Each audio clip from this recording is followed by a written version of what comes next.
Hello friends, SK fashion designer में आप सभी का स्वागत है। तो फ्रेंड्स, आज हम मशीन से डिज़ाइनिंग करना सीखेंगे, पैच वर्क करना पैच बनाना सीखेंगे। नेक के लिए देखिए मैं एक पैच रेडी करूँगी।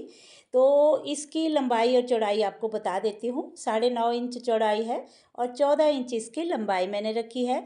बीच में मैंने पेपर पेस्टिंग को इस पर चिपका लिया है और नीचे लाइनिंग लगा ली है। तो 3 धागों का मैं यूज़ करने वाली हूँ। मल्टी कलर के कोई भी धागे आप ले सकते हैं। तो 3 धागे मैं लूँगी। ये मैं नीचे नहीं लगाऊंगी मशीन में, जैसे बॉबिन में लगाते हैं। मशीन के ऊपर ही ये मैं चलाऊंगी, लेकिन मैं फिरकी में जो बॉबिन होती है उसमें मैं इनको भर लेती हूँ। तो 2 बॉबिन मैंने भर के रख ली हैं। ये देखिए, तीनों धागे, तीनों जो रीलें थी ना, तीनों रीलों के धागे मैंने बॉबिन में भर लिए हैं। लेकिन मैं ये नीचे बॉबिन में नहीं लगाऊंगी, मशीन के ऊपर ही लगाऊंगी। आपको दिखा दूंगी मैं। तो देखिए फ्रेंड्स, अब हमने इसमें कोई डिज़ाइन ड्रॉ करना है। तो जैसा भी डिज़ाइन आप बनाना चाहते हैं बना सकते हैं। तो देखिए, इस तरीके से मैं तिरछी लाइन लगाते हुए इस डिज़ाइन को कंप्लीट करूँगी।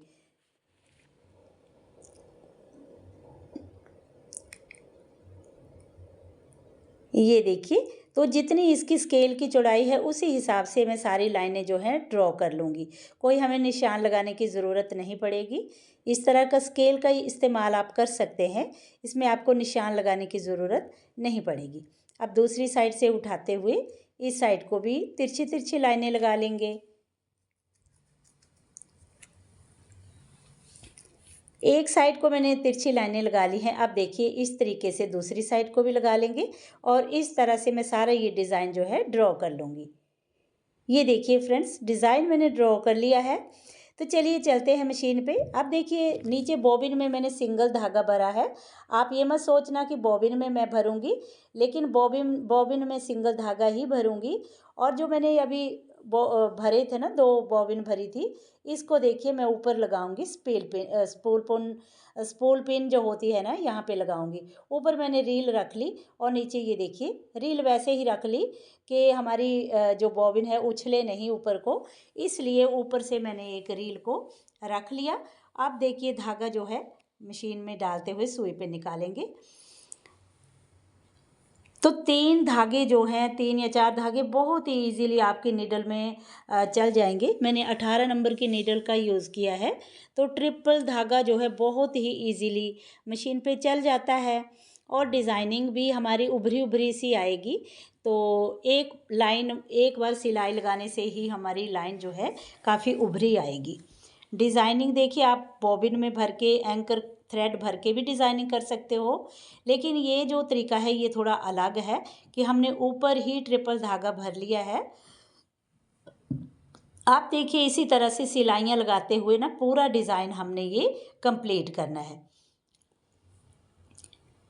धागा आपने ज़्यादा लूज़ नहीं रखना, थोड़ा सा टाइट रखना है, ताकि हमारा ये सिलाइयाँ जो हम लगा रहे हैं ना, एकदम से परफेक्ट टाइट सा आए, उभरा उभरा सा ना आए। तो देखिए, धागा हम कट नहीं करेंगे, बस इसी तरीके से चलाते जाएंगे और पूरा डिज़ाइन जो है हमने कंप्लीट करना है ये। और फ्रेंड्स, इसमें ना मैं मिरर वर्क करूँगी और जो 3D आउटलाइनर होता है ना, उससे इसकी डिज़ाइनिंग को कंप्लीट करेंगे।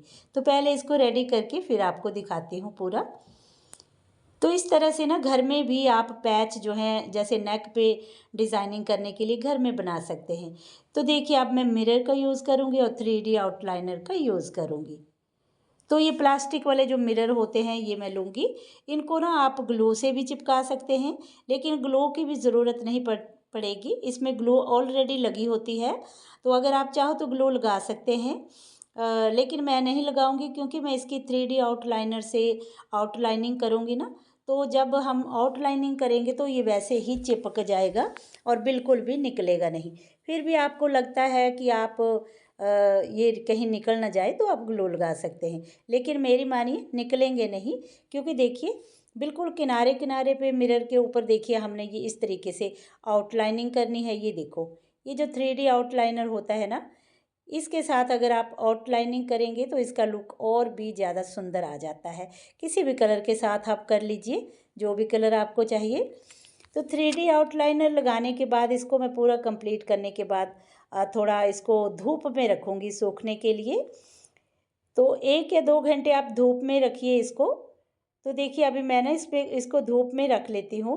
ये देखिए मैंने कैंची इसलिए ऊपर रखी है, अभी हवा चल रही है ना बहुत ज़्यादा, तो साइड से मैंने इसलिए कुछ इस पे वेट रख दिया है ताकि ये हवा से उड़ के ख़राब ना हो जाए। तो हवा ना आजकल बहुत चल रही है, 3-4 दिन से बहुत ज़्यादा हवा है हमारे यहाँ। आप ज़रूर बताइएगा कि आपके वहाँ जहाँ भी आप रहते हैं मौसम कैसा है। अब देखिए वाइट कलर का 3D आउटलाइनर लेकर इस तरीके से मैं डिज़ाइनिंग कर दूंगी, जिसके साथ कि इसका लुक और भी ज़्यादा सुंदर आ जाएगा। तो फ्रेंड्स अगर आपको डिज़ाइनिंग नहीं भी आती ना, तो आप सीख सकते हैं बहुत ही आसानी से। ये जो 3D आउटलाइनर होता है ना, इसके साथ आप किसी भी तरह की लिक्विड एम्ब्रॉयडरी जो है कर सकते हैं। और फ्रेंड्स यकीन भी मान लीजिए कि कभी भी ये ख़राब नहीं होता। और हाँ, एक बात आपको और बता देती हूँ कि इस पे जब भी आपने प्रेस करना है, इसको उल्टा करके ही प्रेस करना है और सीधा करके कभी भी इस पर प्रेस मत कीजिएगा। बीच में से मैंने इसलिए छोड़ा है ताकि यहाँ पे अभी गले की कटिंग करनी है ना, तो कटिंग में चला जाएगा। तो ये हमारा देखिए गले का बहुत ही प्यारा सा पैच बनके रेडी हो गया। इसी तरीके से मैं बाजू के लिए बॉर्डर भी रेडी कर लूँगी। तो फ्रेंड्स आप ज़रूर बताना आपको मेरा ये आइडिया कैसा लगा और ये वीडियो आपको कैसा लगा।